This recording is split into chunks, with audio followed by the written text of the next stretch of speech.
2024년 4월 14일 열리는 UFC 300에서 체급 4위 아르만 사루키안과 경기를 앞두고 있는 찰스 올리베이라. 이 경기는 라이트급 타이틀 도전자 결정전으로 펼쳐지게 됩니다. 현재 사루키안이 탑독으로 평가받고 있습니다. 찰스 올리베이라 중소단체에서 12승 무패라는 좋은 성적을 거두고 2010년 UFC에 입성했습니다. UFC 데뷔 후 라이트급에서 서브미션으로 2연승을 거두면서 유망주로서 평가받게 됩니다. 당시 올리베이라와 같이 유망주로 주목받았던 짐 밀러에게 2분 만에 리바에 걸려 탭을 치며 UFC 입성 후 첫 패배를 경험하게 됩니다. 이어 UFC 입성 후 5승 1무라는 좋은 성적으로 상승세를 타고 있던 유망주 닉 렌치를 2라운드 리어 네이키드 초크로 잡아냈으나 초크 시도 전에 그라운드 니킹 논란으로 경기는 결국 무효 처리가 되게 됩니다. 도널드 세로니전에서 수준차를 보이며 전방위로 털리며 3분 1초 만에 TKO 패를 하게 됩니다. 무패 유망주에서 순식간에 2패 1무효라는 저조한 성적으로 퇴출을 걱정해야 되는 신세가 되었고 패더급으로 체급을 내리게 됩니다. 패더급으로 내려온 후 2연승으로 살아나는 듯했으나 컵스 완슨에게 2분 40초 만에 코로 패배합니다. 이후 UFC 162에서 본인과 비슷하게 라이트급에서 패더급으로 내려온 지 얼마 되지 않은 프랭키 에드가와 매치가 성사되었고 전 라이트급 챔피언인 에드가에게 올리베이라는 압도적인 언더독으로 평가받게 됩니다. 비록 지긴 했지만 예상과 다르게 접전을 펼쳤으며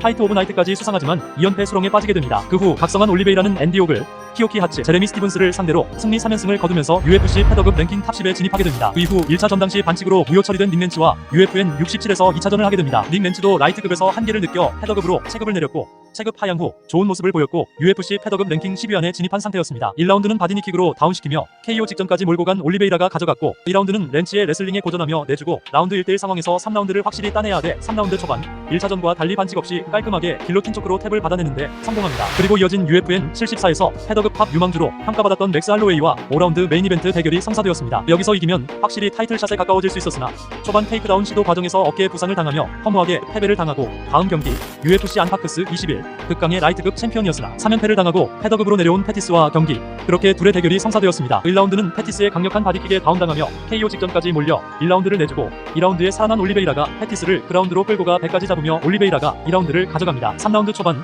또다시 그라운드 상황에서 패티스를 고전시키며 흐름이 완벽하게 살아난 모습을 보였지만 길로틴 초크에 걸리며 탭을 치고 경기에 패배하게 되었습니다. UFN 98 패더급 강자로 오랫동안 군림하고 있는 라마스와 대결이 성사되었습니다. 라마스는 패더급 탑5로 평가받았던 강자였고 승리한다면 랭킹이 급상승할 수 있는 좋은 기회를 잡았지만 대체량에서 체중을 4kg나 오버하게 됩니다. 경기는 취소될 위기에 처했지만 라마스의 양해로 결국 계약 체중으로 경기가 성사되었습니다. 사실상 라이트급 선수와 패더급 선수의 대결이 되어버린 것입니다. 체중 차이 때문인지 1라운드에 라마스를 완전히 압도했고 1라운드 종료 직전 리어 네이키드 초크로 끝내기 직전까지 갔으나 버저가 라마스를 살렸습니다. 2라운드가 시작되고 길로틴 초크에 걸리며 길로틴 초크로만 2연속 탭을 치게 됩니다. 개체도 실패하고 라이트급 체중으로 패더급 선수에게 져서 팬들에게 엄청난 욕을 먹고 다시 라이트급으로 돌아갑니다. UFC 210 전 벨라토르 MMA 라이트급 챔피언 윌 브룩스를 2분 30초 만에 리어 네이키드 초크로 손쉽게 잡아냅니다. 여기서 인상적인 승리를 거두며 다시 불꽃을 살립니다. 폴 펠더와 UFC 218에서 1라운드는 그라운드로 끌고 가 위협적인 서브미션 캐치 능력으로 펠더를 고전시켰으나 2라운드에 100으로 가르다가 역으로 깔리고 엘보우 연타로 결국 TKO 패배합니다. UFC 225 원래 클레이 구이다와 바비 그린의 경기가 성사되어 있었으나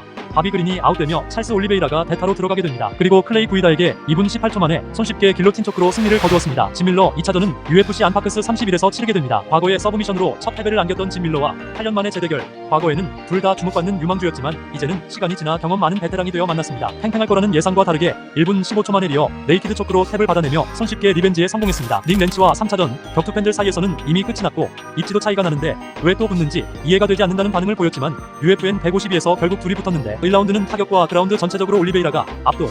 2라운드는 올리베이라가 테이크다운을 시도하는 닉 렌치에게 길로틴 초크를 시도 깊게 걸리며 닉 렌치 상대로 또 다시 길로틴 초크로 승리하나 싶었지만 이번에는 닉 렌치가 잘 버티며 위기를 모면했습니다. 그런데 얼마 지나지 않아 그라운드에서 상대 안면을 업킥으로 차는 반칙을 하게 됩니다. 같은 상대에게 두 번이나 반칙을 하지만 레프리는 순간적인 실수라고 판단했는지 포인트가 감점되지는 않았고 경기가 다시 그라운드에서 재개되었습니다. 올리베이라는 바로 일어났고 얼마 지나지 않아 바디킥을 시도하려는 상대의 킥을 캐치하고 상대의 안면에 펀치를 맞추며 다운시켰습니다. 이후 파운딩으로 마무리하며 TKO 승을 거두었습니다. 이렇게 5연승을 모두 KO나 서브미션으로 마무리시키는 인상적인 모습에 그의 팬들은 이제야말로 탑 15급을 줘야 한다는 반응을 보였고 이 승리로 UFC 라이트급 랭킹 15위에서 11위로 상승합니다. UFC 256에서 토니 퍼거슨과 경기 3라운드 내내 그라운드에서 완전히 압도적인 모습을 보이며 만장일치 판정승을 거두었습니다. 이 승리로 UFC에서 8연승, 전체 커리어로는 30승을 거두게 됩니다. 드디어 마이클 챈들러와 라이트급 타이틀전이 열리게 됩니다. 벨라토르에서 넘어와 데누커에게 TKO 승을 거둔 마이클 챈들러와 라이트급 타이틀전에서 2라운드 TKO 승을 따내며 UFC 라이트급 챔피언에 등극합니다.